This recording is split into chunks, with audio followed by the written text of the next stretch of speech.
हफ्ते की सुस्त शुरुआत के आसार हैं एसजीएक्स निफ्टी से, लेकिन पिछले हफ्ते के दमदार प्रदर्शन के बाद क्या कमजोरी में खरीदारी के मौके होंगे या फिर कल की फिर से होने वाली छुट्टी के पहले सुस्ती।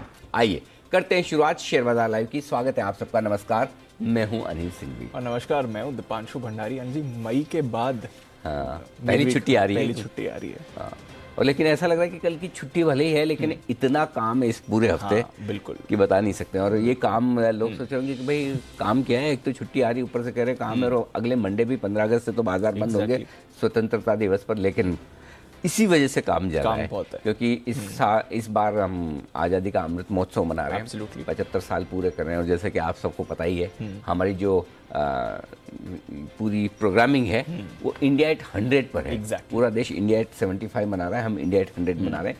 यानी कि अगले 25 साल जो कि हम बहुत स्ट्रांगली मानते हैं कि हिंदुस्तान के हैं, आपके हैं, हमारे हैं, तो उस पर हमारी पूरी प्रोग्रामिंग। और इस प्रोग्रामिंग की शुरुआत हम आज से कर रहे हैं। और हमारे दर्शकों को बता दिया जाए कि आज सुबह 11 बजे 10:50 से ही जुड़ जाइएगा। वैसे आप जुड़े रहेंगे सर। हाँ, अभी से ही है। तो हमने एक 25 स्टॉक्स का पोर्टफोलियो बनाया है। तो मैं आपके सामने मेरी पसंद के 25 स्टॉक रखूंगा जो आपको अगले 25 साल के लिए अपनी नेक्स्ट जनरेशन के लिए खरीदने चाहिए। अच्छा, तो ऐसे स्टॉक जो फिर रह के भूल, ताकि हम आप और हम सब साथ में मिलकर फिर जब इंडिया एट 100 बनाए तब देखें कि कितनी वेल्थ क्रिएशन होगा उससे। प्रदीप, हमने बड़ी इंटरेस्टिंग कैलकुलेशन की है। जिन लोगों को लगता है कि 25 साल में क्या कुछ हो सकता है, ऑन एन एवरेज 7 से 8 साल में निफ्टी डबल होता है। तो अगर उस लिहाज से देखें, आप 17,500 की निफ्टी पर है तो 7 साल में 35,000, 14 साल में 70,000, ठीक है, 21 साल में 1.5 लाख, मतलब लगभग 1,40,000। और 4 साल का और थोड़ा गिन लें तो करीबन आप मतलब पौने 2 लाख तक निफ्टी पहुंचने के। अब 17,500 से अगर 2 लाख की निफ्टी, और अच्छा पहले जिस स्पीड से बढ़े वो कम थी, अब ज्यादा स्पीड से बढ़ेंगे। ये एक और इंटरेस्टिंग चीज। हाँ, अब ज्यादा स्पीड से बढ़ेंगे क्योंकि पहले क्या था, पहले हम सब बाहर के पैसे पे डिपेंडेंट थे। एफआईज आए तो ठीक, अब तो एफआईज नहीं भी आए तो हमारे अपने पे। सो मुझे नहीं लगता कि अब बाजार को डबल होने में पहले की तरह 7 से 8 साल लगेंगे, अब और कम में हो जाएंगे। दूसरी बात है, इकोनॉमी पहले के मुकाबले में ज़्यादा मजबूत है, बड़ी कंपनियां हमारे पास है, कमाइयाँ ज़्यादा है। अब हम दुनिया में 5 टॉप इकोनॉमी में शामिल हो चुके हैं। तो मुझे तो नहीं लगता कि 7-8 साल लगेंगे भी मार्केट को डबल होने में, और तेज़ी से होंगे। तो आराम से 2 से 2.5 लाख की निफ्टी अगर आज से 25 साल बाद आपको अब पैसा लगाने का मन होता है बिल्कुल सर। 17,500 की निफ्टी में 17,800 की बात करेंगे तो कोई कैसे 25 साल के लिए पैसा लगाएगा। So, ये कैलकुलेशन देने के पीछे आपका पर्पज़ ये है ताकि आपको ये लगे कि 25 साल में क्या हो सकता है। और 25 साल में अगर 1.5 से 2 लाख की मिनिमम निफ्टी भी हो तो आप सोच लीजिए आप कितना पैसा बना सकते हैं। और इसके लिए कोई ज़्यादा निफ्टी को बढ़ने की जरूरत, सालाना 12% 13% भी निफ्टी बढ़ता है तब भी आपका ये हो जाता है। अब आपको लगेगा 12% बहुत छोटा दिखता है, लेकिन जो कंपाउंडिंग इफेक्ट आता है वो बहुत ज़बरदस्त है। सो जब आज से हम आज़ादी के अमृत महोत्सव की हमारी स्पेशल प्रोग्रामिंग की हम शुरुआत कर रहे हैं, हम आपको ये कहना चाहते हैं कि स्टे इन्वेस्टेड, बने रहिए, आप बने रहिए, पैसा बनता रहेगा। भरोसा आपको रखना है, बने रहना है, बने रहिए, पैसा बनेगा। सो इसकी शुरुआत आज हम हमारे स्पेशल शो के साथ करेंगे। फिर इस पूरे हफ्ते आपको कई सारे स्पेशल इंटरव्यूज़, कई सारी स्पेशल प्रोग्रामिंग, कई सारे सेक्टर्स आउटलुक, ढेर सारी चीज़ें मिलेंगी। रक्षाबंधन भी है, बिल्कुल सर। तो आपको आज़ादी से जुड़े हुए स्टॉक्स, रक्षाबंधन से जुड़े हुए स्टॉक्स, बहुत कुछ है। हफ्ता छुट्टी वाला भले ही हो, लेकिन प्रोग्रामिंग ज़बरदस्त है। और इस पूरे हफ्ते हम आपको बिजी रखेंगे। हम तो बिजी हैं, हम तो जरूरत से ज़्यादा है, लेकिन हम आपको पूरा बिजी रखेंगे। बिल्कुल। तो खास शो आ रहा है आज, मिस मत करिएगा। 75 साल हो रहे हैं आज़ादी के, पर अब हम 100 साल में इंडिया कैसा रहेगा, आपका पोर्टफोलियो कैसा रहना चाहिए, वेल्थ क्रिएशन कैसा रहना चाहिए, उस पर करेंगे फोकस। तो चलिए सर, अगले 25 साल की तो बात कर दी, पर अगले 8 घंटे के बारे में बताएं। आज बाजार पर आपकी कहां पर नजर है? थोड़ा आज के पहले ट्रिगर्स बता दें। देखिए, अमेरिका से जो संकेत आए वो ठीक है। निचले स्तर से अमेरिकी बाजार अच्छे संभल कर बंद हुए। वैसे आपको दिखेगा कि थोड़े लाल निशान में नैस्डैक बंद हुआ है, थोड़े हरे निशान में डाउ बंद हुआ है, लेकिन ओवरऑल अच्छी रही, निचले स्तर से रिकवरी होकर बढ़िया क्लोजिंग मिली और वहाँ पर भी वीकली क्लोजिंग थी, तो हफ्ते की क्लोजिंग अच्छी मानी जाएगी। पहला ये अच्छा संकेत है।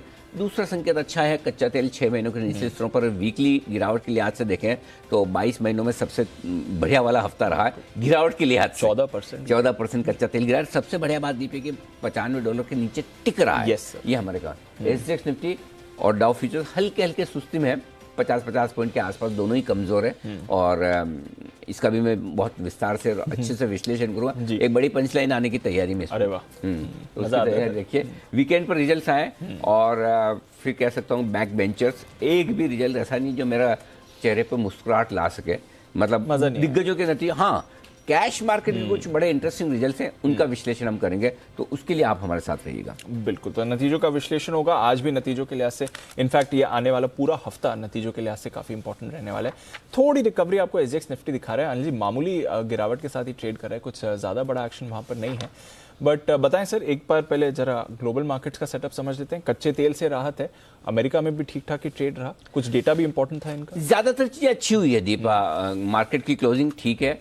चाइना ताइवान को लेकर कोई नया तनाव नहीं कोई खराब खबरें या किसी तरह की खबर ही नहीं आई। ड्रिल भी खत्म हो गई 7 तारीख को उनको होनी थी, निपटा गई शांति से। जो थोड़ा बहुत डराना धमकाना था उन्होंने अपनी तरफ से काम कर दिया। दूसरी तरफ अगर आप चाइना का एक वो एक्सपोर्ट के डेटा देखिए पिछले साल के मुकाबले में, नो डाउट आप कह सकते हैं पिछले साल थोड़ा बेस इफेक्ट था क्योंकि इसी वक्त लॉकडाउन के चक्कर थे, लेकिन फिर भी नंबर्स बहुत ही जोरदार हैं उनके। नेगेटिव साइड पर अगर आप देखना चाहें तो थोड़े बहुत डाउ फ्यूचर्स नीचे हल्के फुल्के सुस्ती के मूड में है एक। दूसरा नेगेटिव साइड पे हल्का सा, ज्यादा नहीं, हल्का सा आपका वो बढ़कर आया है बॉन्ड यील्ड से थोड़े से बढ़े, थोड़ा सा डॉलर इंडेक्स थोड़ा सा बढ़ा है, हल्का सा नेगेटिव है। हाँ नौकरियों के आंकड़े आए थे वो बहुत ही जबरदस्त है। तो लगभग 5.25 लाख नौकरियां जुड़ी, जबकि अंदाजा 2.25 लाख का था। अब वैसे देखा जाए तो नंबर्स अच्छे हैं कि भाई अभी भी ब्याज दरें बढ़ने के बावजूद अमेरिका में नौकरियां बढ़कर आ रही है, यानी कि कहीं कोई असर नहीं, इकोनॉमी मजबूत है। लेकिन प्रॉब्लम उसमें यह भी है कि अगर इकोनॉमी इतनी मजबूत है और ब्याज दरों का असर नहीं हो रहा है, अगर इन्फ्लेशन नीचे नहीं आ रहा, तो फिर फेड को थोड़ी जगह मिल जाती है और तेजी से ब्याज दरें बढ़ाने की। कि भाई जब वहाँ अमेरिका में सबसे बड़ा है ना पॉइंट एक ही दीप, बेरोजगारी के आंकड़ों को वहां पर बड़ा नजदीकी से देखते हैं। वहां नौकरियां नहीं होना मतलब गवर्नमेंट के अगेंस्ट बहुत जाता है पॉलिटिकली। सो अभी तक तो ठीक है, लेकिन जैसे नौकरियां कम होने लगी, अगर नौकरियां ज्यादा है तो फेड दरें बढ़ाने में रुकेगा नहीं, और नौकरियां कम होगी तो फेड डरेगा। सो इसका उल्टा पहलू भी है कि नौकरियां बढ़ी हुई हैं तो चलो ठीक है बढ़ाओ ब्याज दरें। इस हफ्ते आने वाले महंगाई के आंकड़े वो बहुत इंपॉर्टेंट है। पहली बार महंगाई घटती हुई दिख सकती है। 9.1% पर हमें इस बार शायद 8.7% के आसपास आए, तो पहली बार अमेरिका में महंगाई गिरेगी और हम ये सोचने की कोशिश करेंगे कि क्या महंगाई का टॉप अमेरिका में बन चुका है, अब यहाँ से नीचे आना है। ये इंटरेस्टिंग होगा। तो इस हफ्ता इस लिहाज से काफी अहम है। लेकिन आज शुरुआत करने के लिए मिले जुले संकेत हैं अमेरिकी बाजारों के, लेकिन ज्यादातर संकेत मेरे हिसाब से पॉजिटिव साइड पर है। ज्यादातर पॉजिटिव साइड पे। डॉलर इंडेक्स थोड़ा सा बढ़ा है, फर्क नहीं पड़ता। बॉन्ड यील्ड थोड़े से बढ़े हैं, फर्क नहीं पड़ता। ठीक है, बेरोजगारी के आंकड़े अच्छे, निचले स्तरों से अच्छी रिकवरी अमेरिकी बाजारों में हुई, वीकली क्लोजिंग बढ़िया है। और हमारे लिए जो बाहर से संकेत लेना है वो सबसे बड़ा है कच्चा तेल जो मजबूत है, और China Taiwan, thank you very much. हमें कोई अच्छी भी नहीं चाहिए, खराब मत करो बस मत करो। एग्जैक्टली। तो उस हिसाब से वी आर ऑल सेट। अब मैं आपको बड़ा स्टेटमेंट, ऑनेस्टली मुझे नहीं समझ में आता कि क्यों एसजेएक्स निफ्टी नीचे ट्रेड कर रहा है जी। और 7 बजे भी जब मैं नेहा को फोनर दे रहा था तब मैंने यही बोला कि जितना नीचे खुले उतना जल्दी और उतना ज्यादा खरीदना है। सो मेरे हिसाब से तो लाल में भी नहीं खुलना चाहिए, पॉजिटिव भी खुलना चाहिए। हाँ मेरे हिसाब से तो ऊपर खुलना, ये डिस्काउंट करके। हाँ मेरे हिसाब से तो ऊपर खुलना चाहिए। लेकिन अगर नीचे खुल रहा है तो जितना नीचे खुले, हाँ अनलेस के कितना डाउ फीचर्स कितना है 50-60 पॉइंट है, ज्यादा नहीं दिख रहा है। 50-60 पॉइंट नहीं, अभी 10 पॉइंट है, 15 पॉइंट बस। हाँ आगे 20 पॉइंट तेजी 100% ऊपर खुलना चाहिए। अगर यही डाउ फीचर्स आप यहाँ पर 20 पॉइंट पे अगर आपको मिले 9 बजे 9:15 बजे, आप ऊपर खुलेंगे, लाल में नहीं खुलेंगे। आ गया सर, मजेदार है। शुरू करने के लिए और अच्छा क्या चाहिए? नहीं मैं बहुत कॉन्फिडेंट हूँ। हाँ अनलेस कि डाउ फीचर 200 हो जाए वो तो मुझे नहीं पता। करेक्ट। तो कुछ आगे ताइवान और हांगकांग से कोई फर्क नहीं पड़ना। ताइवान 1/3% नीचे, हांगकांग 100-150 नीचे, कोई फर्क ज्यादा नहीं नहीं पड़ना, कोई फर्क नहीं। हमें सिंपल सी चीज है, और उसका एक कारण और है जो मैं अभी बता दूं आपको, और वो है एफआईएस के आंकड़े। शुक्रवार के सेशन के आंकड़े लेकर आइए एफआईएस के, बड़े दिनों बाद ऐसे आंकड़े दिखे कि तबीयत खुश हो गई मेरी। जबरदस्त 1600 करोड़ की कैश मार्केट में खरीदारी, बिल्कुल सर। ठीक है, लगातार दूसरा दिन है जब बड़ी खरीदारी, एक 2300 करोड़ की खरीदारी थी जो हम कह रहे थे कि मार्च के बाद का सबसे बड़ा आंकड़ा है, Yes, sir. राइट। 31 दूसरी है बैक टू बैक 16, अच्छा चलो ठीक है 1600 करोड़ खरीदा। शुक्रवार को तो वीकली एक्सपायरी भी नहीं थी, लेकिन उसके बावजूद इंडेक्स फ्यूचर्स 900 करोड़ के खरीदे हैं, स्टॉक फ्यूचर्स 850 करोड़ के खरीदे हैं, तो दीप 3300-3400 करोड़ की डायरेक्शनल खरीदारी। वाह, और क्या चाहिए, और क्या चाहिए।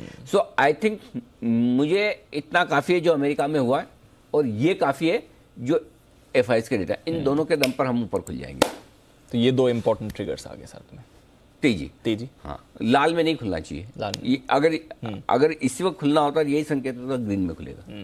ये तो बड़ा कॉन्फिडेंस। वैसे एक हमारे बाजार पर भी आपका एक व्यू बन जाए थोड़ा, आज का तो सेटअप समझना है, बट थोड़ा पोजिशनली, क्योंकि पिछले हफ्ते करीब 1% बाजार ऊपर रहा, कंसोलिडेशन वाला वीक था ग्लोबली, तो उस हिसाब से देखें तो हमारे थोड़े आउट परफॉर्म करा हमारे बाजार ने। उससे पहले वाला हफ्ता तो शानदार था, और जो 17 जून का बॉटम बना है तब से अब तक लगभग 14% की रैली आ गई है। करेक्ट, 15,200 से 17,500, ऑलमोस्ट नॉन स्टॉप हम चल चुके हैं। लेकिन ऐसा थोड़ी दीप के हम ही चले, हाँ, है ना। पिछले महीना तो नैस्डैक 15% बढ़ चुका था, 14%, डाउ आपका 11% के आसपास बढ़ चुका है। सो सभी बढ़ रहे हैं, हम भी बढ़ रहे हैं। हमें तो उनसे ज्यादा बढ़ना चाहिए एक्चुअली, अच्छा, लेकिन हम कम ही बढ़े कंपैरेटिवली, क्योंकि हम गिरे कम थे, इसलिए हम कम बढ़े। सो आई थिंक देखो, पिछले हफ्ते आप एक चीज देखो, सिर्फ एक डेटा मैं बोलता हूँ, पिछले 6 दिनों की क्लोजिंग देखिए। पिछले 6 दिनों की closing can you believe 60 point की रेंज में हुई है। हाँ। 17,340 से 17,400 की रेंज में।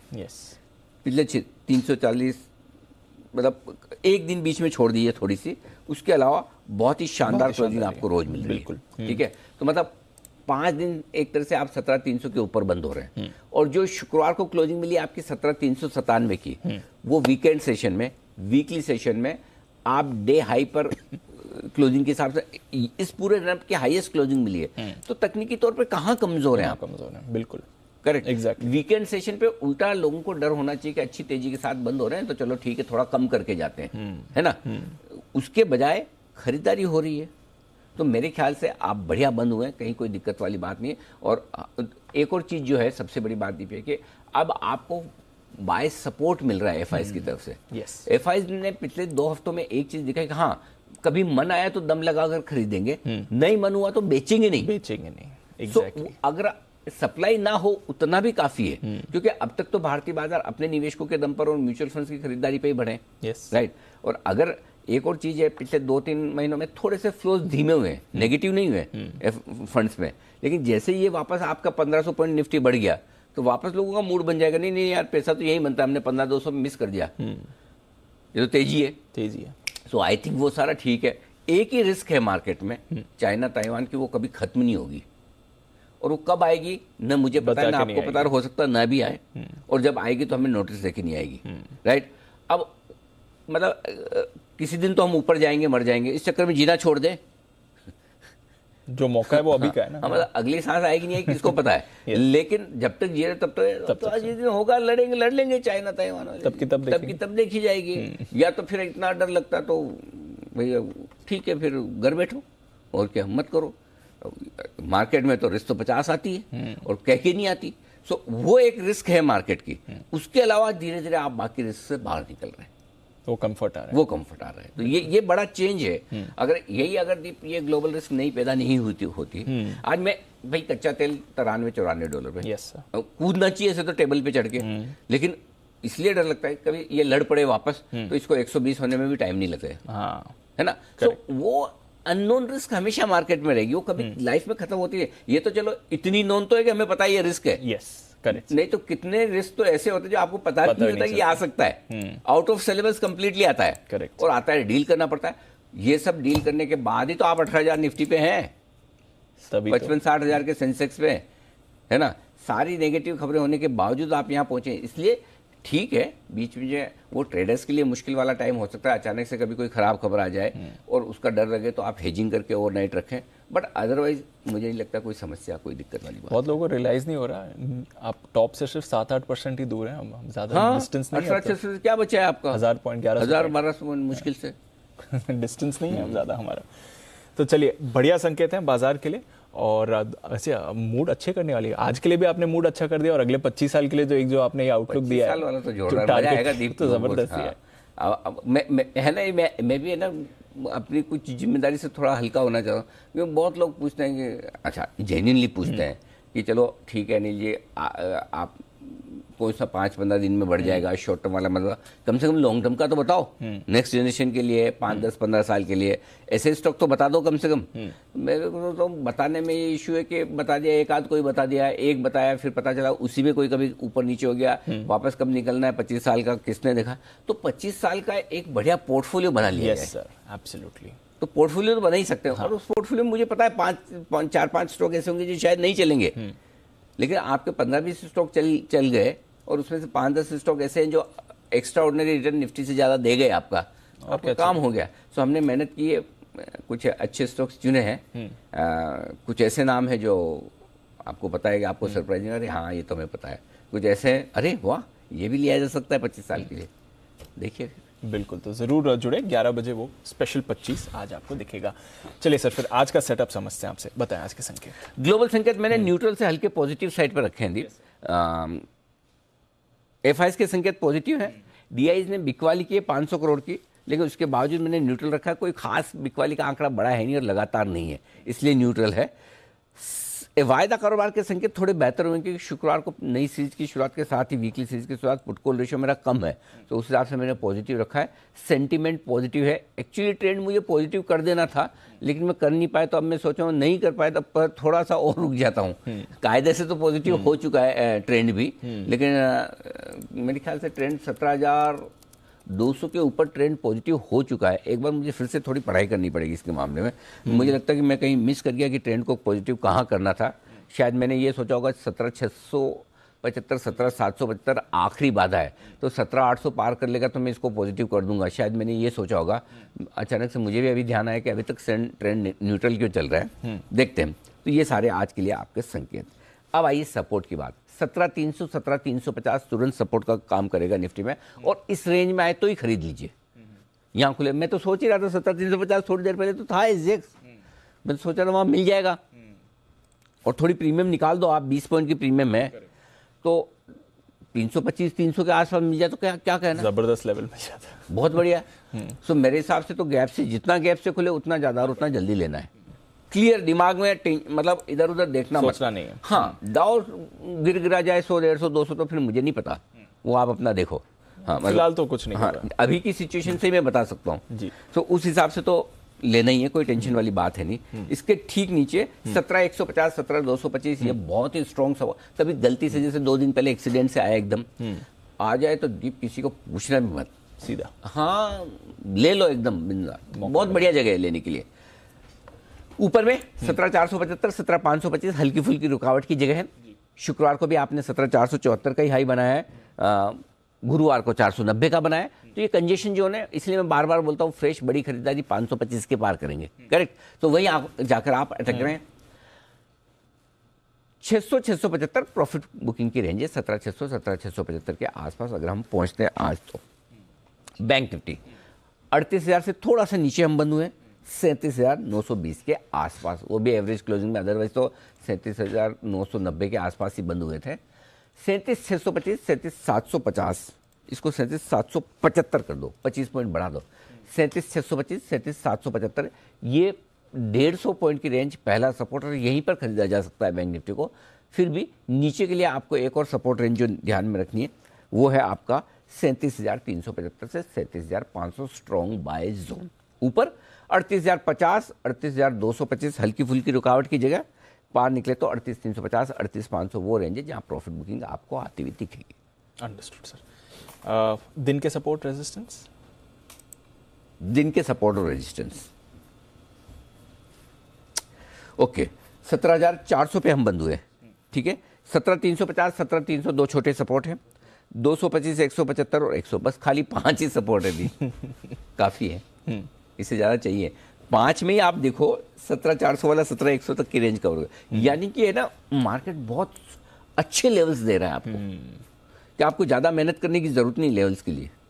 बहुत परफेक्ट लेवल निकल के आ रहे हैं, 350, 300, 225, 175, 100 ऊपर। पहला मैंने चूंकि गैप से अगर नीचे खुलते तो 17,400 होता था, इसलिए पहला 17,400 लिखा है। दूसरा 475, 500, 525, ये मेरी फेवरेट जगह हो गई है ऊपर की तरफ।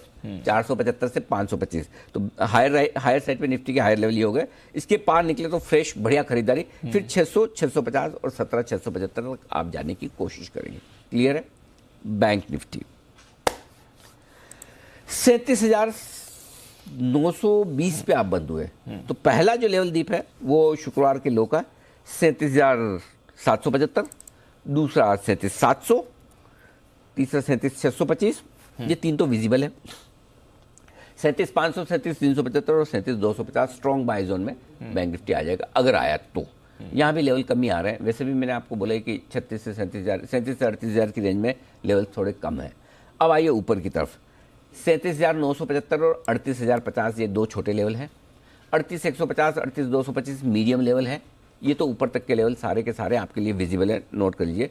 37,975, 38,050, दो ऊपर के, 38,150, 38,250। अब बड़े लेवल अगर 38,225 के ऊपर टिके तो 38,350, 400 और 38,500 तक के लेवल्स आज के लिए। ठीक है सर, चलिए इंपॉर्टेंट लेवल्स, बड़े जोन सब आपके सामने आ गए हैं क्लियरली।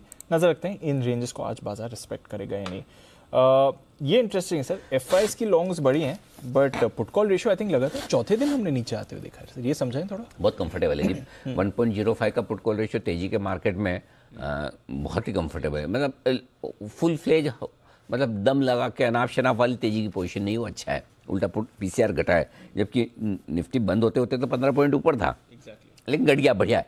बैंक निफ्टी 165 पॉइंट ऊपर बंद हुआ है, सो उस हिसाब से कोई, और बैंक निफ्टी का पुट कॉल रेशियो तो 1 के नीचे है, 0.91। सो आई थिंक ठीक है, वी आर कंफर्टेबल। और आपको याद होगा शुक्रवार को मैंने ये बोला भी था कि बैंक निफ्टी में ज़्यादा तेज़ी दिख रही है, क्योंकि वहाँ का पुट कॉल रेशियो 0.82 आ गया था। और आप देखिए बैंक निफ्टी का पुट कॉल रेशियो एक्चुअली बढ़कर आया है 0.82 से 0.91, और बैंक निफ्टी 165 पॉइंट भी बढ़ा है। तो ये पोजिशनिंग कैसी है उस पर बहुत डिपेंड करता है। सो आई थिंक आज निफ्टी बेहतर करना चाहिए बैंक निफ्टी के मुकाबले में। आज निफ्टी बेहतर करेगा, आज निफ्टी बेहतर करेगा, आज निफ्टी, क्योंकि निफ्टी पुट कॉल रेशियो के लिहाज से भी हल्का है, और बैंक निफ्टी में एसबीआई के रिजल्ट में मजा नहीं आया, जैसा चाहिए थे वैसे तोड़फोड़ रिजल्ट नहीं, तो थोड़ा देखते हैं क्या होता है। सेम पीएनबी जैसा हाल है, नंबर तगड़े नहीं आए, एक आध दिन का रिएक्शन वापस चल पड़ेगा, फिर वैसा हो जाएगा। सो ये है। विक्स आपका घटकर आया है थोड़ा सा 2%, ठीक है। एफआईएस की इंडेक्स लॉन्ग पोजीशन 52 से 55% है, कंफर्टेबल है, कोई दिक्कत नहीं। ठीक है सर, तो चलिए पोजीशंस भी अच्छी हैं, पीसीआर भी कंफर्टेबल है। बताएं सर फिर मौजूदा पोजीशंस क्या करें। देखिए दीप, एक सिंपल सी चीज़ है, दिनों से एक दिन छोड़ दीजिए, अदरवाइज आप हमेशा 17,340 के ऊपर बंद हो रहे हैं। तो कायदे से 17,340 आपका स्टॉप लॉस हो जाता है। तो हमने थोड़ा सा नीचे रखा है 17,300 का इंट्राडे भी और क्लोज में, क्योंकि इंट्राडे में आप 17,300 के नीचे ट्रेड करते हो तो फिर ढंग ढंग का सपोर्ट जो आपको मिलता है वो 17,225 का मिलता है। मैं इतना दूर का स्टॉप लॉस आज देना नहीं चाहता, मुझे छोटा ही देना है, क्योंकि मुझे पता नहीं है, अंदर से बहुत कॉन्फिडेंस है कि हम इतना नीचे खुलेंगे ही नहीं। अगर मैं 17,325, 350 की रेंज में खुलने की सोच रहा हूँ, ठीक है, उसके बाद 25-30 पॉइंट की प्रीमियम है, यानी कि और 30 पॉइंट घटा लो, तो मेरा तो 17,300 खुलते ही स्टॉप लॉस ट्रिगर हो जाता है। लेकिन मुझे लग ही नहीं रहा, तो मैं क्यों लंबा दूं, राइट। इसलिए मेरा स्टॉप लॉस इंट्राडे और क्लोजिंग आज 17,300 है। बैंक निफ्टी पे इंट्राडे स्टॉप लॉस थोड़ा सा नीचे का दे रहा हूँ, 37,625 का, क्लोजिंग 37,750 का। बैंक निफ्टी भी पिछले 5-6 ट्रेडिंग सेशन से 37,750 के ऊपर ही आपको बंद दे रहा है। सो बढ़िया क्लोजिंग आ रही, तो ये आपके लिए दोनों स्टॉप लॉस हो गए। अंडरस्टूड सर, ठीक है। तो ये है मौजूदा पोजीशंस और आपके लिए सारे स्टॉप लॉसेस। आप बताएं सर, अब शॉर्ट का, हाँ शॉर्ट करेगा। हाँ, 17,525 इंट्राडे क्लोजिंग, शुक्रवार को भी यही था, ट्रिगर नहीं हुआ, आज भी यही है, हो जाए तो बढ़िया है। ओके, ठीक है। उसके बाद आप आइए, बैंक निफ्टी में हमने 38,250 दिया था स्टॉप लॉस, इंट्राडे और क्लोजिंग शुक्रवार को, आज भी यही रहेगा। Got it. यहाँ दोनों, खाली एक निफ्टी में, बैंक निफ्टी में 2 मैंने अलग अलग दिए स्टॉप लॉस, अदरवाइज सब जगह एक ही स्टॉप लॉस इंट्राडे और क्लोजिंग सेम है। ठीक है सर, अंडरस्टूड। बताएं फिर नई पोजीशंस क्या करना है। खरीदे निफ्टी 17,225, 17,350 की रेंज में मिलता है, 17,350 पे एंट्री मार लो। 300 आए तो थोड़ा ऐड कर लो, वहां नहीं करना तो 225 पे तो पक्का करो, जो आएगा नहीं आए तो पक्का लेना है, क्योंकि वो पिछली बार बुधवार को समझ में आ गया था कभी भी कुछ भी आ सकता है।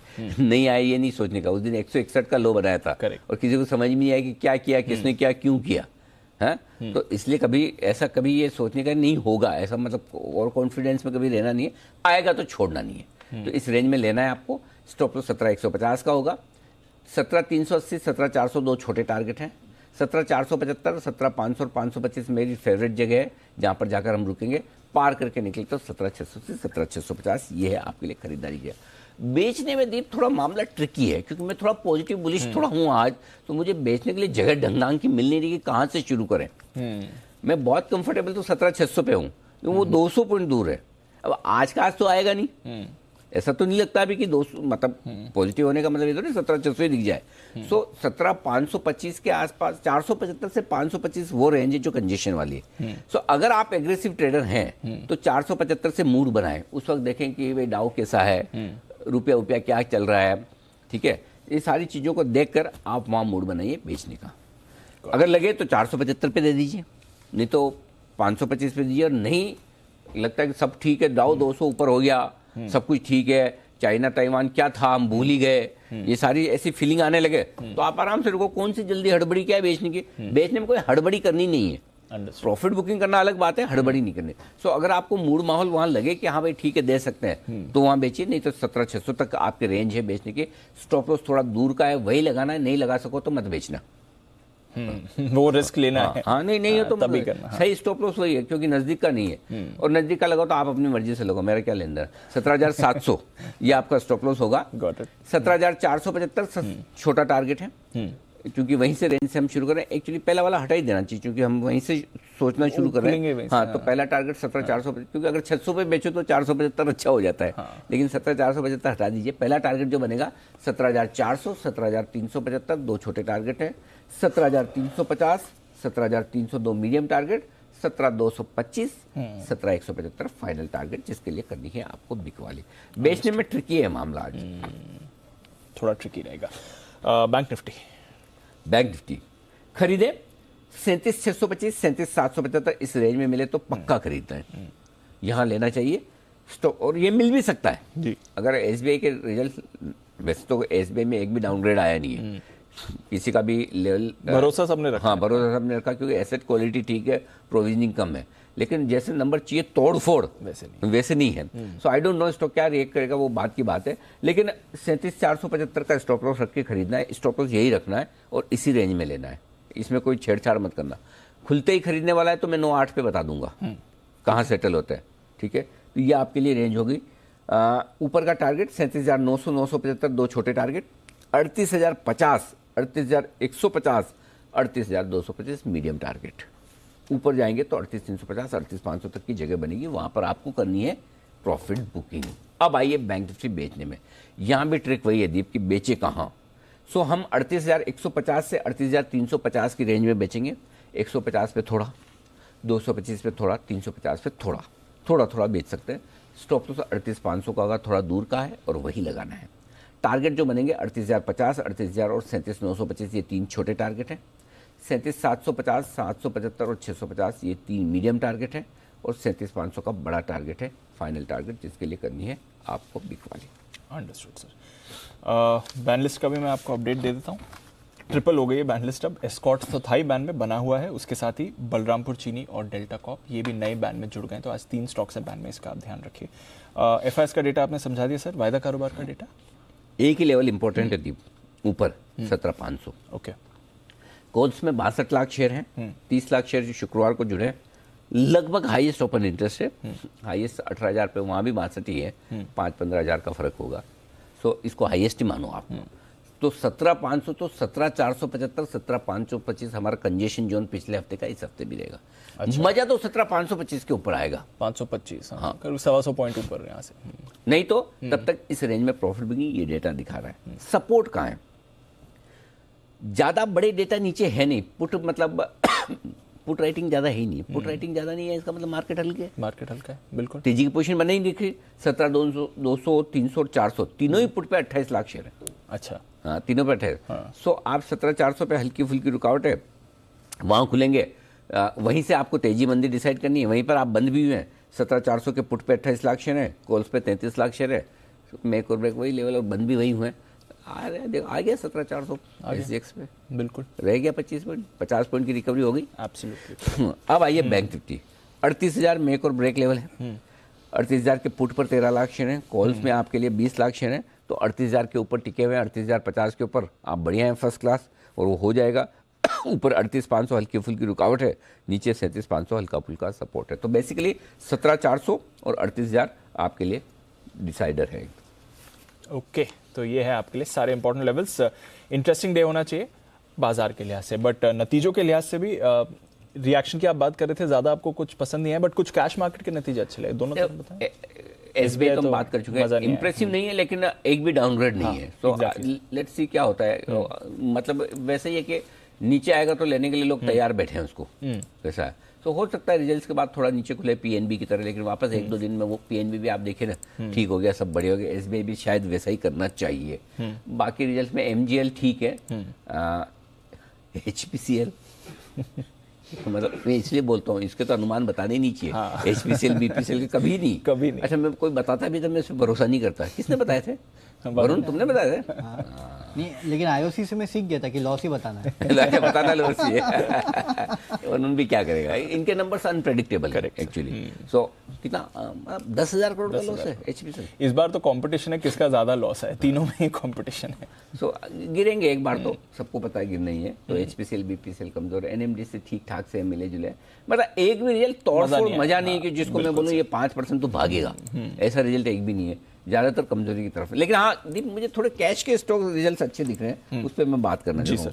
पहला एक IRB इंफ्रा है, बहुत बढ़िया ऑपरेशनल परफॉर्मेंस, बड़े लंबे समय बाद देखिए, प्लस इनमें जो प्राइवेट इक्विटी फंड्स आ गए हैं। उसके बाद ये कंपनी अब इंटरेस्टिंग हो गई, इसको थोड़ा ट्रैक करना पड़ेगा, रिसर्च करनी पड़ेगी। IRB इंफ्रा, ये बहुत बढ़िया नंबर्स मुझे दिख रहे हैं। मुनाफा 400% बढ़कर आया है। दूसरा अच्छा नंबर दिख रहा है रेमंड्स। पिछले बार रेमंड्स ने टर्न अराउंड होने के संकेत दे दिए थे, राइट। इस बार उसको कंफर्म किया उसने। तो रेमंड्स के ऑपरेशनली नंबर्स बहुत ही बढ़िया है। सो आई थिंक एक ये स्टॉक हो सकता है जिस पर आपको फोकस करना चाहिए। इसके अलावा नए जमाने के स्टॉक्स थोड़े बेहतर करते हुए दिख रहे हैं, फॉर इंप्रूवमेंट दिखा है। देखो, हम तो सिंपल सी चीजें, खराब करेंगे तो खराब कहेंगे, अच्छा करेंगे तो अच्छा कहेंगे। जोमेटो ने ऑपरेशनली वो फूड डिलीवरी बिजनेस में परफॉर्मेंस लाने की कोशिश की, तो हमने कहा भी ये अच्छा है कि चलो ठीक है। सेम नायका के रिजल्ट बहुत मजबूत है। ये स्टॉक कमाल कर सकता है, रिजल्ट बहुत बढ़िया। पेटीएम भी बुरे नहीं है, हालांकि पेटीएम में एक ही इशू है दीप की स्टॉक नीचे से चल बहुत चुका है, सो बढ़ गया है, बट नंबर्स पेटीएम के भी अच्छे हैं। तो नए जमाने के स्टॉक्स पे जो बहुत बड़ा डर था ना अपने को, जैसे स्टार हेल्थ के नंबर्स आए तो बुरे नहीं है। अब ये इतने खराब नंबर नहीं दे रहे, ये एक अच्छी बात है। तो चलो कम से कम लाइन पे आ रहे हैं थोड़े। सो बाकी तो कैश मार्केट के कुछ स्टॉक्स हैं जो बढ़िया कमाल करेंगे, जिसमें एक IRB रेमंड्स वगैरह तो मुझे लगता है होना चाहिए ना। डन सर, चलिए। तो ये है आपके लिए पूरा का पूरा आज का सेटअप और नतीजों पर भी अनिल जी का रिएक्शन। बट आइए नतीजों के बारे में डिटेल्स जान लेते हैं, क्योंकि ढेरों नतीजे आए हैं और इसलिए पूरा पैक्ड हाउस है हमारे स्टूडियो में। कुशल, वरुण, नुपुर और साथ ही आशीष तैयार हैं आज के पूरे खबरों और स्टॉक्स और ब्रोकरेज के साथ। कुशल बताए सबसे पहले ट्रिगर्स और नतीजे क्या हैं। मॉर्निंग डीप, और आज पैक्ड हाउस के साथ साथ 2-2 राउंड्स भी हम लोग के सबके, क्योंकि नंबर्स बहुत सारे आते हुए नजर आए हैं सर। तो वीकेंड सैटरडे संडे छुट्टी थी। सैटरडे संडे छुट्टी थी। अच्छा, हाँ, बहुत सारी कंपनियों ने रिजल्ट पेश किए। उनका वो अगर रिजल्ट पेश करने के लिए बोर्ड मीटिंग इतना काम कर सकते तो अपने रिजल्ट तो बना ही सकते। जी बताए। आज भी नंबर्स हेवी डे रहने वाला है। सबसे पहले निफ्टी से अदानी पोर्ट्स, भारती एयरटेल और पावर ग्रिड अपने नंबर्स डिक्लेयर करेंगी। साथ ही F&O स्पेस से City Union Bank, Indian hotel, Samvardhana Motherson, Nalco, Torrent Power, Whirlpool समेत GNFC भी अपने नंबर्स घोषित करते हुए दिखेंगे। Matrimony.com, इसका बायबैक आज बंद होता हुआ नजर आएगा और एक्स डिविडेंड में ICICI bank, Cipla, Alkem lab, Bharat electronics और हनीवेल ऑटोमेशन के काउंटर्स रहेंगे। निफ्टी से SBI ने नंबर्स डिक्लेयर किए। स्लाइट मिस ऑन एस्टिमेट्स है, स्पेशली अगर आप प्रॉफिट्स को देखें तो 6,068 करोड़ रुपए का प्रॉफिट आया, अनुमान 7,370 करोड़ रुपए का था।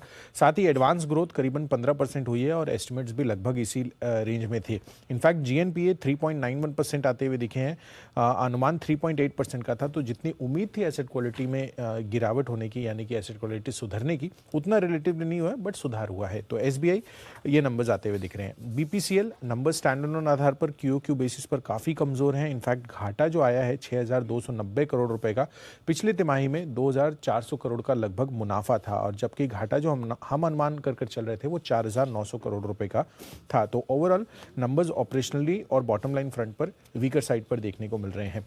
साथ ही एफएनओ स्पेस से एनएमडीसी नंबर्स अनुमान से थोड़े बेहतर है, 35% का अनुमान था, मार्जिन का 40% आया, और कंपनी का मुनाफा भी 1,290 करोड़ रुपए के अनुमान के मुकाबले 1,442 करोड़ पर आता हुआ दिख रहा है। अमर राजा बैटरीज पर भी बेटर देन एस्टिमेट्स नंबर्स हैं।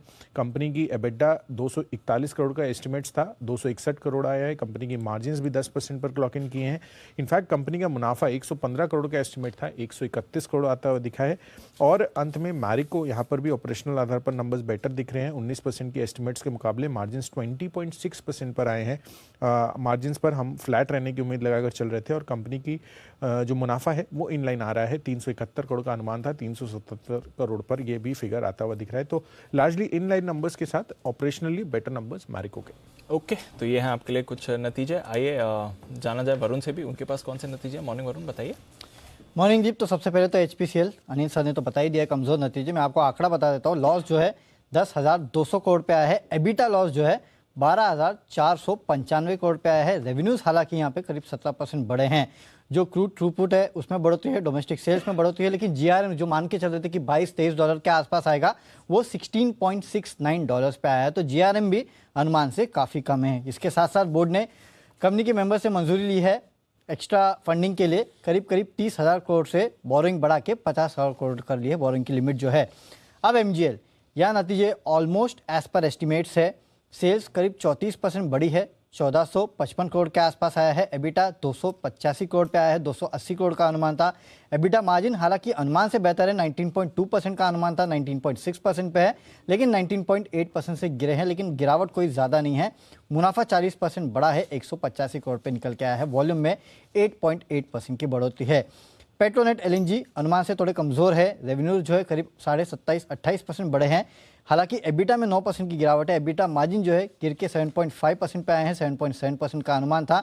मुनाफे में 6.5% के आसपास की गिरावट है, हालांकि ये अनुमान से बेहतर है। लेकिन साथ ही साथ कंपनी ने कुछ कमेंट्री दी है, उसमें यह कहा है कि कंपनी जो है स्पॉट मार्केट से एलएनजी अब नहीं खरीदेगी।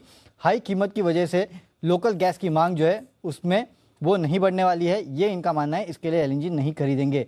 लोकल गैस मांग के रोकने में ये जो है बेअसर है, बेसिकली जो लगातार बढ़ते जा रही है कीमतें, तो इसकी वजह से कहीं ना कहीं अब ये नहीं खरीदेंगे, ये इन्होंने अपडेट दिया है। तो ये आपको जानना इंपॉर्टेंट था।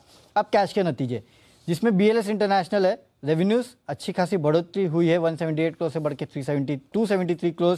मार्जिन 10.5% से बढ़ के 11.5%। मुनाफे में करीब 50% के आसपास की बढ़ोतरी है। सुदर्शन केमिकल वीक नंबर्स है, लेकिन प्रॉफिट अच्छे हैं। रेवेन्यू 16-17% बढ़े हैं, मार्जिन 13.1% से गिर के 7.5%। मुनाफा गिरा है यहाँ पे, जहाँ पे करीब 73% के आसपास की गिरावट देखने मिली है। इसके अलावा सीई इंफोसिस्टम, यहाँ पे रेवेन्यूज बढ़े हैं, 50% के आसपास आए हैं। मार्जिन 42.4% से बढ़ के 45.9%। मुनाफा जो है उसमें करीब 14.25% के आसपास की बढ़ोतरी देखने मिली है, 21 करोड़ से बढ़ के 24 करोड़, यानी कि अच्छे हैं। इंजीनियर्स इंडिया मिले जुले नतीजे हैं, रेवेन्यूज बढ़े हैं, लेकिन मार्जिन देखिए 14.2% से गिर के सीधे 5.7%। मुनाफा जो है उसमें अच्छी खासी बढ़ोतरी है, 2.7 करोड़ से बढ़ के 64.8 करोड़ पे आया है। जो इनके एसोसिएट्स का प्रॉफिट है उसमें अच्छी खासी बढ़ोतरी हुई है। पिछले साल उसमें 90 करोड़ का लॉस था, इस बार प्रॉफिट हुआ है, इसके लिए मुनाफे के नंबर्स में आपको ये जम देखने मिल रहा है। एब्सोल्युटली, तो ये है आपके लिए कुछ नतीजे कैश के। आइए कुछ और कैश के नतीजे जानते हैं नुपुर के साथ। मॉर्निंग नुपुर, बताइए। Good morning. काफ़ी सारी कंपनीज है मेरे पास भी। रीमेंट के साथ शुरुआत करते, काफ़ी बढ़िया नतीजे आते दिखे। कंपनी की जो आय है वहाँ पे 110% की रिकवरी हुई है पिछले साल के मुकाबले, और जो कामकाजी मुनाफा है वो 208 करोड़ के आसपास आता दिखा है। इसी टाइम कंपनी ने पिछले साल 36 करोड़ का लॉस किया था, और जो मार्जिन है वो 12% के आसपास आते दिखे। एक्रिसिल काफ़ी स्ट्रॉन्ग क्वार्टर रहा है यहाँ भी कंपनी के लिए, 75.5% से ज़्यादा से कंपनी की आय बढ़कर आई है। जो कामकाजी मुनाफा है वो 34 करोड़ के आसपास है जो 60% ऊपर है पिछले साल के मुकाबले, और जो मार्जिन है वहाँ काफ़ी सुधार आता दिखा है, 13.5 से बढ़कर 20% के पास आते दिखे हैं। झंझार टेक्नोलॉजी थोड़े से कमज़ोर नतीजे हैं यहाँ पे, कंपनी की जो आय है वहाँ पे 5% गिरकर आई है इस बार। जो कामकाजी मुनाफा है वो 17% से डाउन है, और जो मार्जिन है वो 14% से कम होकर 11% के आसपास आते इस बार दिखे। पेटीएम जो आय है वहाँ पे तो 88% का उछाले, पर जो कंपनी का लॉस है वो 382 करोड़ से बढ़कर 644 करोड़ होता हुआ दिखा है। तो काफ़ी मिले जुले नतीजे पेटीएम के लिए भी, लेकिन कंपनी ने कहा है कि पिछले 12 महीने में 28 लाख पेटीएम डिवाइस जुड़े, और जो 3 महीने के अंतराल में कंपनी ने 9 लाख नए डिवाइसेस जोड़े। सो ये एक स्टॉक होगा जहाँ नज़र रखनी होगी। जो सबरोज वहाँ पे काफ़ी अच्छे नतीजे आते दिखे, कंपनी की जो आय है वो 47.5% से बढ़कर आई है, जो कामकाजी मुनाफा है वो 68% से ऊपर है पिछले साल की तुलना में, और जो मार्जिन है वहाँ भी थोड़ा सुधार आते इस बार दिखाए।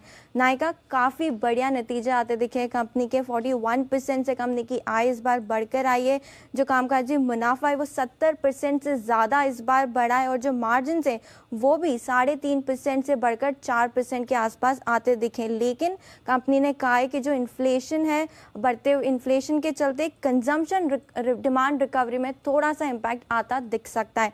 वी मार्ट रिटेल काफ़ी बढ़िया नतीजे, यहाँ भी कंपनी के जो आय है वहाँ पे 230% की रिकवरी आती दिखी है, कामकाजी मुनाफा भी इस बार 89 करोड़ के आसपास आता दिखा, और जो मार्जिन रहे वो 15% के आसपास आते दिखे। CCL प्रोडक्ट्स काफ़ी अच्छा क्वार्टर रहा कंपनी के लिए, 510 करोड़ के आसपास कंपनी की आय है, और जो मार्जिन से वहाँ हल्का सा दबाव आता दिखा है, 22% से कम होकर 17% के आसपास आते दिखे हैं। ओके, तो ये तो है राउंड 1 नतीजे। अब राउंड 2 के करते हैं शुरुआत। कुशल वापस आप पर आएंगे, बताएं कौन से और नतीजे हैं। पहले तो फोर्टिस हेल्थकेयर नंबर्स कमजोर हैं, मार्जिन 19.5% से घटकर लगभग 17%, मुनाफा भी 54% गिरकर 122 करोड़ पर आया। IRB इंफ्रा नंबर्स काफी शानदार दिख रहे हैं, मार्जिन 42% से बढ़कर 52% के लगभग, मुनाफा भी 400% बढ़कर 363 करोड़ पर आया, और कंपनी ने 1.25 पर शेयर के अंतरिम डिविडेंड भी दिया है। शिपिंग कॉर्पोरेशन नंबर्स कमजोर, मार्जिन 32.6% से घटकर 20.3%, कंपनी की जो मुनाफा है वो 28% गिरकर 114% पर आया है, हालांकि आय में 43% की ग्रोथ हमें देखने को मिली है। उषा मार्टिन नंबर्स अच्छे दिख रहे हैं, मार्जिन्स में सुधार आया है 14.8% से 15.5, मुनाफा भी 41% बढ़कर लगभग 80 करोड़ पर। अच्छा परफॉर्मेंस तेगा इंडस्ट्रीज ने भी दिखाया है, 13.5% से बढ़कर मार्जिन 18.9% पर आए, और कंपनी का मुनाफा भी 41% बढ़कर 41 करोड़ पर आता हुआ दिख रहा है। इंडियन ओवरसीज बैंक अच्छे परफॉर्मेंस यहाँ पर भी है, प्रोविजनिंग्स YOY आधार पर 52% गिरी है, कंपनी की NII में 400% की ग्रोथ देखने को मिली है, मुनाफा भी 20% बढ़कर 392 करोड़ पर आया, और एसेट क्वालिटी में भी सुधार आ रहा है GNPA वाइज। और अगर आप देखें तो एफएल इंडिया नंबर्स यहाँ पर मार्जिन्स को छोड़ सभी पैरामीटर्स पर अच्छा परफॉर्मेंस है, 23% से घटकर मार्जिन्स 19.8%, मुनाफा 53% बढ़ा है, और आय में भी 128% की ग्रोथ है। और अंत में विनाती ऑर्गेनिक्स मिले जुले नंबर्स 28.5% से मार्जिन्स 26%, और मुनाफा 101 करोड़ पर लगभग फ्लैट रहा है। ओके, तो ये है आपके लिए और नतीजे। वरुण बताएं कुछ और नतीजे जो आपके पास है। ओके, कैश के नतीजे हैं जिसमें वेस्ट कोस्ट पेपर नतीजे अच्छे हैं, रेवेन्यूज डबल हुए हैं, एबिटा मार्जिन 19% से बढ़ के 29%, मुनाफा जो है उसमें 5 गुना बढ़ोतरी देखने मिली है, 32 करोड़ से बढ़ के 6 गुना, इनफैक्ट करीब 185 करोड़ पे आया है। एडवांस एंजाइम नतीजे कमजोर है, रेवेन्यूज एबिटा मार्जिन सब में गिरावट है, एबिटा मार्जिन 46% से गिर के 26%, मुनाफा 38 करोड़ से घटकर 18 करोड़ के आसपास आया है। एपेक्स फ्रोजन नतीजे अच्छे हैं, रेवेन्यूज बड़े हैं, मार्जिन्स में भी बढ़ोतरी है, 2.37% से बढ़ के 5.13%, मुनाफा जो है इस कंपनी का वो भी करीब 6 गुना हो चुका है, और डिविडेंड दिया है कंपनी ने 2.5 रुपये प्रति शेयर के। बिरला कॉर्प मिले जुले नतीजे हैं, इनफैक्ट ऑपरेशनली वीक है, रेवेन्यूज 26% बढ़े हैं, मार्जिन्स 19.6% से गिर के 11.8% के आसपास आए हैं, मुनाफे में करीब 56% के आसपास की गिरावट है। हैरिसन मलयालम नतीजे अच्छे हैं, रेवेन्यूज बढ़े हैं करीब 15%, मार्जिन्स 4.94% से बढ़कर 6.84%, मुनाफा करीब 1.5-2 करोड़ से बढ़कर 4.8 करोड़ के आसपास आया है। हालांकि क्वार्टर थोड़े वीक है नंबर्स, और लोअर बेस का फायदा यहाँ कंपनी को मिला। और आखिरी में नितिन स्पिनर्स मिक्स नतीजे हैं, रेवेन्यूज बढ़े हैं 28%, लेकिन मार्जिन 23.23% से गिर के 15.37%, मुनाफे में करीब 9-9.5% के आसपास की बढ़ोतरी देखने मिली है, करीब 65.5 करोड़ के आसपास ही आया है 60 करोड़ से बढ़कर। तो चलिए, ये तो रहे आपके सारे नतीजे जो कवर हो चुके हैं, बट खबरें भी ढेर सारी आई हैं। आइए नुपुर से जानते हैं इन खबरों के बारे में, बताएं नुपुर। ओके, फाइनली खबरों के आधार पर काफ़ी सारे स्टॉक्स फोकस में रहने वाले। सबसे पहले टाटा मोटर्स, जो कंपनी की ईवी सब्सिडरी है, वहाँ पे उन्होंने एक अनाउंसमेंट किया है कि वो जो फोर्ड की सनत प्लांट है वहाँ पे एक इन्वेस्टमेंट करेंगे, उस प्लांट को खरीदेंगे 725 करोड़ रुपए में। इसकी कैपेसिटी जो है वो 3 लाख यूनिट्स की है पर एनएम की, बट जो 4,20,000 यूनिट्स तक बढ़ सकती है। SJVN महाराष्ट्र में 200 मेगावाट सोलर प्रोजेक्ट प्लान का कंपनी को एक नया ऑर्डर मिला है और इसकी जो लागत होगी वो 1200 करोड़ के आसपास होगी और ये 18 महीने में प्रोजेक्ट शुरू करने का कंपनी का लक्ष्य है। आलूवालिया कॉन्ट्रैक्ट, यहाँ भी कंपनी को एक नया ऑर्डर मिलते नजर आया है। 220 करोड़ का ये ऑर्डर साइज है। HDFC बैंक, कंपनी का जो मर्जर होने वाला है HDFC लिमिटेड के साथ, वहाँ पे अब कंपनी को सेबी से मंजूरी मिल गई है, तो पॉजिटिव न्यूज़ आती दिख रही है वहाँ पे। और बल्क डील से बिरला सॉफ्ट आज फोकस में रहने वाला है क्योंकि एक्सिस म्यूचुअल फंड ने कंपनी में अपनी हिस्सेदारी को बढ़ाया है। ओपन मार्केट के जरिए जो कंपनी की हिस्सेदारी पहले 4.94% थी, वो 0.08% से बढ़कर 5.12% हो चुकी है। ओके, तो ये है आपके लिए सारी खबरें और सारे नतीजे आज के, बट ढेरों नतीजों पर आई हैं, ढेरों ब्रोकरेज रिपोर्ट्स भी। आइए जानते हैं इसके बारे में FIR में।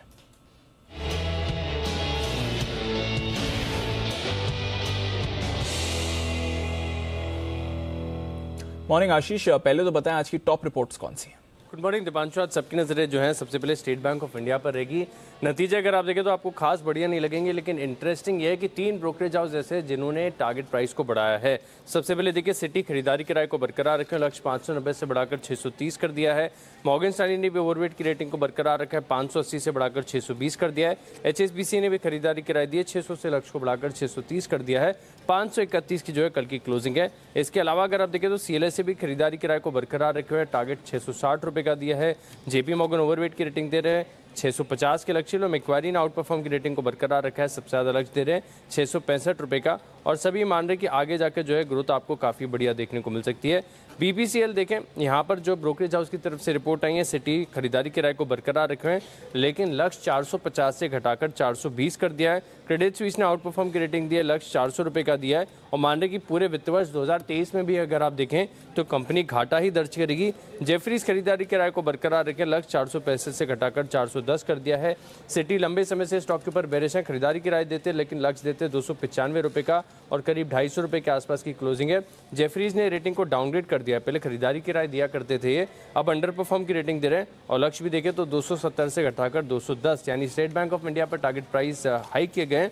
और साथ में BPCL जो है यहाँ पर लगातार सभी ब्रोकरेज हाउस ने टारगेट प्राइस कट किया है। टाइटन यहाँ पर JP मॉर्गन की तरफ से रिपोर्ट है, न्यूट्रल से रेटिंग को बढ़ाकर ओवरवेट कर दिया है और जो लक्ष्य है वो 2400 से बढ़ाकर 2800 कर दिया है, 2433 की क्लोजिंग है। और ये मान रहे कि पहली तिमाही के जो नतीजे हैं वो इनके अनुमान से काफ़ी बेहतर देखने को मिल रहे हैं।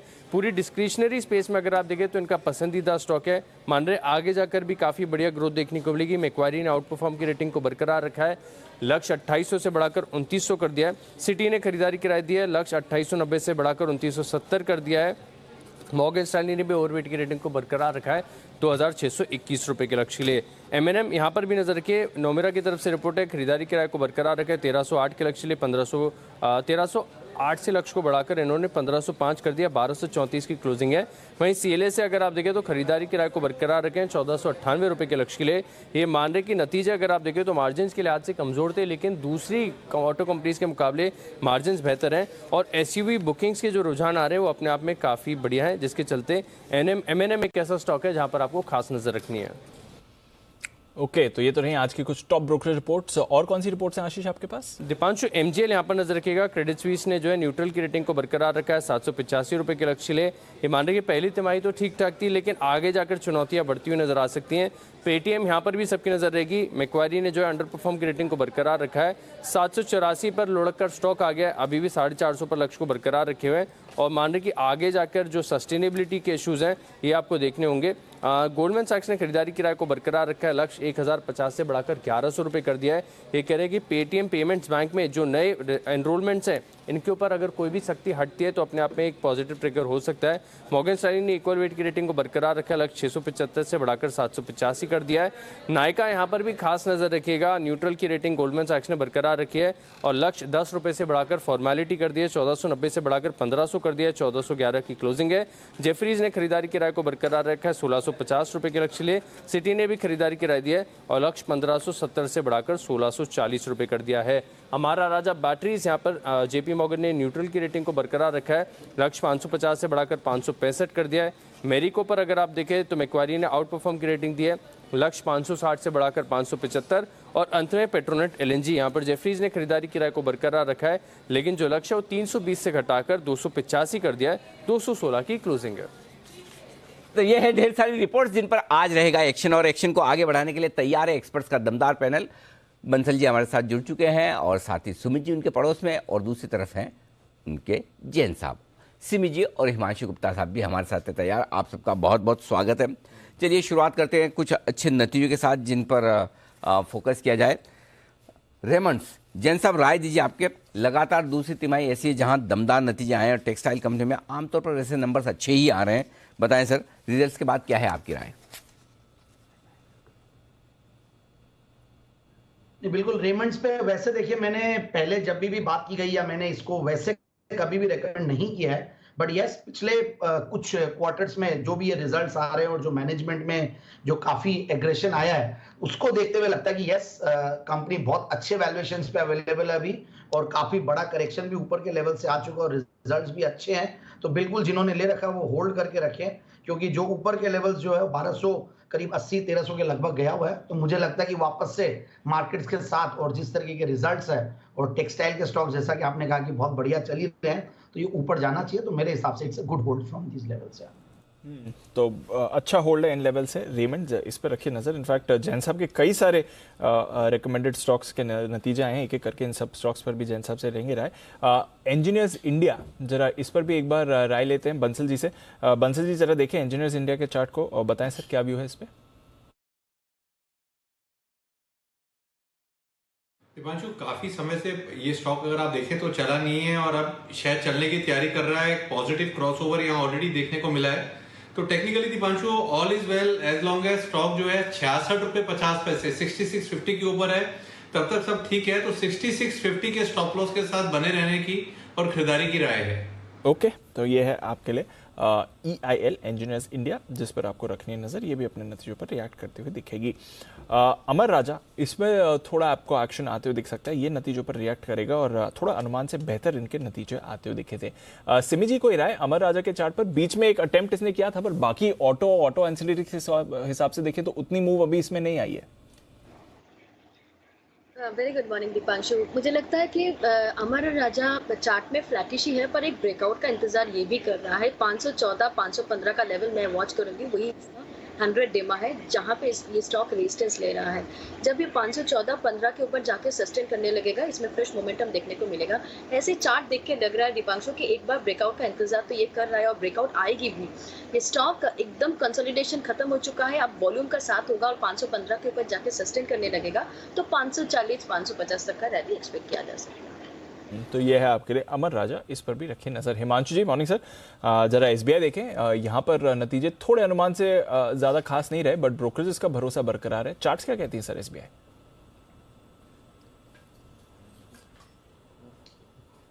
Good morning to you Deep, good morning Anil ji, good morning everyone. Deepanshu, बिल्कुल देखिए, हालांकि नंबर्स जिस तरह से आप लोग डिस्कस कर रहे हैं, शायद कुछ बहुत ज़्यादा तोड़फोड़ नंबर्स नहीं दिखने को मिल रहे हैं, लेकिन चार्ट का सेटअप और स्ट्रक्चर काफ़ी पॉजिटिव है। और मुझे लगता है अगर आज के सेशन में कोई डिप इसमें देखने को मिलता है लगभग 515-510 रुपये की जोन में, तो मेरा ऐसा मानना है कि वहाँ पर इस स्टॉक में खरीदारी देखने को मिल सकती है। स्टॉक एक पॉजिटिव सेटअप और स्ट्रक्चर के साथ ट्रेड कर रहा है और मुझे लगता है कि यहाँ पर अगर कोई गिरावट मिलती है तो खरीदारी देखने को मिल सकती है। मेरा यहाँ पर शॉर्ट टर्म का 565-580 रुपये तक के टारगेट्स हैं, जो कि मुझे लगता है कि शायद आने वाले दिनों में देखने को मिल सकते हैं। ओके, तो ये है आपके लिए राय जहां तक SBI का सवाल है। आइए, वागले साहब भी हमारे साथ जुड़ गए हैं। वागले साहब, MGL से करते हैं शुरुआत। सर गुड मॉर्निंग, जरा बताएं MGL के चार्ट पर राय। नतीजे लगभग अनुमान मुताबिक ही आते हुए दिखे sir. Deepanshu good morning. Anil ji good morning. Deepanshu view positive है, लेकिन ब्रेकआउट अगर आपको देखना है या मोमेंटम आपको देखना है तो 805 807 के ऊपर अगर ये निकलता है, अभी 785 का बंद है, तो यहाँ से लेकर 800 804 एक प्रॉफिट बुकिंग की रेंज होगी। अगर 805 के ऊपर निकल जाता है और सस्टेन करता है ड्यूरिंग द डे तो फिर 830 835 तक की मूव आ सकती है। तो बाय तो करना है तो 807 के ऊपर ही, अदरवाइज वेट करें क्योंकि ये थोड़ा सा टाइम स्पेंड कर सकता है 770 800 के रेंज में। कुछ दिग्गज शेयर्स में प्री ओपन में बड़ी ब्लॉक डील्स होते दिख रही हैं। 11 लाख शेयर्स HUL में हुए हैं, 30 लाख शेयर्स भारतीय एयरटेल में हुए हैं जिसके आज नंबर्स आने वाले हैं। IOC में भी बड़ी ब्लॉक डील्स होती हुई दिख रही है। तो 3 दिग्गज शेयर्स में प्री ओपन विंडो में बड़ी ब्लॉक डील्स होती हुई दिख रही हैं सर, ये इंटरेस्टिंग है। वॉल्यूम वाले और बड़े-बड़े स्टॉक्स हैं, बड़े-बड़े हेवीवेट्स हैं। कोई रीबैलेंसिंग जैसा तो कुछ सुनने लग रहा है, बिकॉज़ रिलायंस, ये देखिए रिलायंस में 41 लाख शायद कुछ रीबैलेंसिंग से जुड़ा हो सकता है। 41 लाख शेयर तो बहुत होते हैं। बहुत होते हैं। चलिए पता लगा क्या कुछ हो रहा है, लेकिन प्री ओपनिंग सेशन में बड़े ट्रेड होते दिख रहे हैं, इन पर फोकस करिए। रिलायंस 1.5% नीचे दिख रहा है प्री ओपनिंग सेशन में। ओके, सिमी जी कहाँ खरीदेंगे रिलायंस अगर नीचे खुले तो? जी रिलायंस मुझे लगता है कि अच्छा रिकवरी यहाँ पे से शो कर सकता है। लास्ट 2 ट्रेडिंग सेशन से मुझे लगता है कि इसमें करेक्शन था, तो अभी इसमें मुझे लगता है कि एक 2520 2510 का सपोर्ट है, वो सपोर्ट होल्ड करना चाहिए। अगर ये 2520 का सपोर्ट होल्ड करता है तो 2490 का स्टॉप लगा के बिल्कुल खरीदारी करने का सलाह होगा। ऊपर में 2600 2640 के आसपास ही रेजिस्टेंस है, तो उसके ऊपर क्रॉस ओवर का इंतजार रहेगा। नीचे लोअर लेवल पर खरीदारी करने का सलाह होगा। 2500 के नीचे स्टॉप लॉस है, 2490 के नीचे स्टॉप लॉस रखें। 2490 पे स्टॉप लॉस और 2525 30 35 की रेंज में खुले तो खरीदारी का मौका बन सकता है रिलायंस में ब्लॉक डील के बाद। देखते हैं कहाँ खुलते हैं प्री ओपनिंग सेशन। ये तो वो वाली विंडो है FIs वाली जहाँ ट्रेड होते हैं, लेकिन एक्चुअली कहाँ खुलने जा रहे हैं उस पर करेंगे फोकस। आइए करते हैं शुरुआत फर्स्ट ट्रेड की हेडलाइंस के साथ।